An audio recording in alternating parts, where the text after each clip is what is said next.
Hello, water sign. Cancer, Scorpio, Pisces. Take only what resonates. Para sa mga gusto mong pa-personal reading, Jane Tarot Reader, search mo na lang siya sa Facebook. And yeah, let's start your reading. This is for water sign, Cancer, Scorpio, and Pisces. Let's start.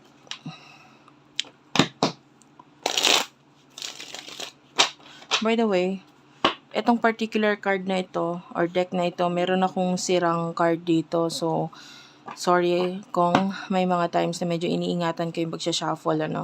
I just like to read this card kasi isa ito sa favorite ko. And I like the message here. So, let's start. Water sign. Pwede magkapalit-palit ang rules. Pwede kang hindi makarelate. Kung makakarelate ka, pwedeng hindi 100%. Please do comment na lang. Positive comments only. Kahit po heart-heart lang, smileys, malaking bagay yun sa akin. 3 of Coins, 8 of Cups. Queen of Cups. Okay. Nakita tayo ng achievements sa iyo pagdating sa future, growth, pagdating sa money. I can see that you will be, mabibigyan ka ng credits pagdating sa mga bagay na ginagawa mo. You are always doing your best.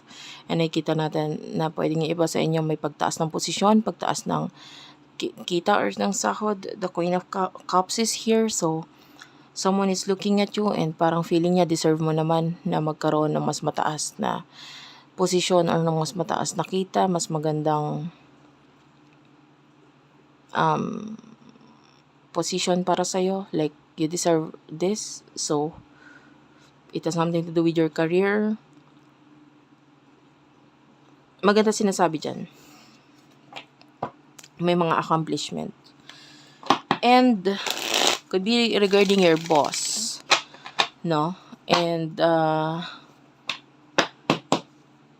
some of you parang hindi ka masaya. Maybe you don't like your job. So, yung iba, kahit tumaas ng konti yung sahod mo, parang feeling mo, okay, masaya, oo, tumaas ng konti, pero in the past, mas mataas naman talaga literal ang sahod ko. Parang ganun. Lalo na yung iba sa inyo na pwedeng naranasan mo yung mas mataas na sahod. Tapos, biglang, okay, tumaas ng konti yung sahod mo, pero for you, it's not enough. Hindi sapat yon. Kasi in the past, nakaranas ka ng mas mataas pa doon. So, yung iba ganun. And,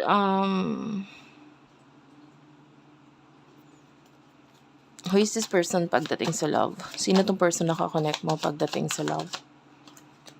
Pagdating sa love, you do have the Judgment. The Six of Wands and Aries, Leo, Sagittarius, Major Arcana, the Judgment. 2 of Wands is here. So, nakakita tayo dito ng person who is thinking about something na pwedeng may kinalaman sa sarili niya. This person is focusing on healing. This person with the Judgment could be a very spiritual person. And meron siyang mga plano. This person do loves you, pero 3 of Swords. Could be in another relationship or maybe there's a third party na involved sa connection ninyo. Third person.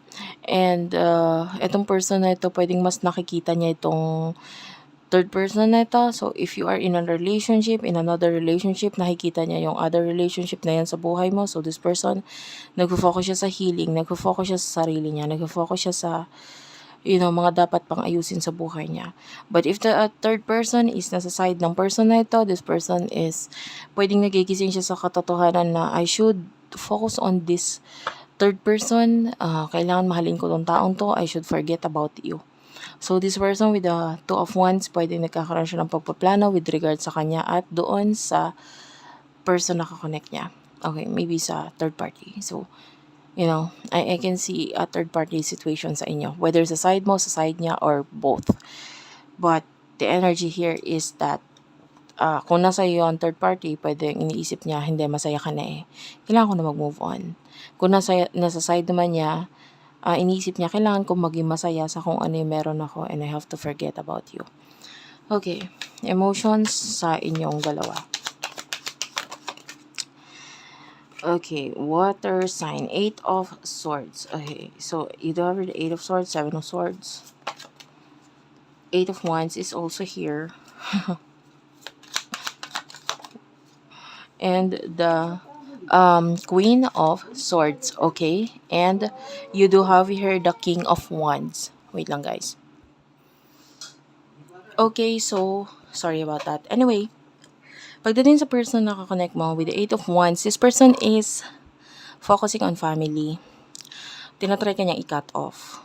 The King of Wands, alam mo yun, yung parang tinitignan niya lang yung realidad ngayon, yung reality. I mean, medyo mahirap hindi mapansin yung reality ngayon. Maybe realidad about your feelings, about reality, about life. And, with the judgment, pwedeng nagising sa katotohanan itong person na to na maybe if it's impossible, it's impossible. Wag gawing, you know, wag gawing dahilan yung friendship or yung spiritual connection ninyo para i-push yung bagay regarding the both of you. Nakikita natin na mas nakafocus siya sa maybe public image niya ngayon or maybe sa kung anong iisipin ng ibang tao sa connection ninyo or sa'yo. This person is thinking about life and tinatry niyang i-approach itong buhay na to with, creativity. So, this person is willing to, kina-cut off ka niya. But if you're going to cut off itong connection sa buhay mo, maybe if you're committed at ika-cut off mo yung person na yan sa buhay mo, this person is willing to accept you, willing to, magkaroon ng pagsasama or merging, if you do have children with that person, and if my child or children din siya sa person niya, I feel like this person, or kung single mom or single that kind of energy kasi. So, this person okay lang sa kanya ang pagma-merge. I can hear the word merging. So, pag sinabi natin merging, pagsasama ng pamilya sa isa pang pamilya, okay lang sa kanya yon because this person is willing to accept you. If ikaw ay willing din. But, dahil hindi niya nararamdaman that you are willing, hindi niya nakikita sa'yo yun, and, pwedeng mas nakafocus or mas nakikita niya na imposible sa ngayon. So, medyo naiiba yung paniniwala. At pinipilit niyang ibahin ang kanyang paniniwala sa ngayon. 10 of Coins is here. So, your person is focusing on money. You could be dealing with a person who has a lot of resources, a lot of money, maraming pinag-akabalahan na usaping material, and andito ang focus ng taong ito. What will happen in the future sa inyong dalawa? Ace of Swords is here, 8 of Coins, the Hierophant, Ace of Wands, 7 of Coins, and the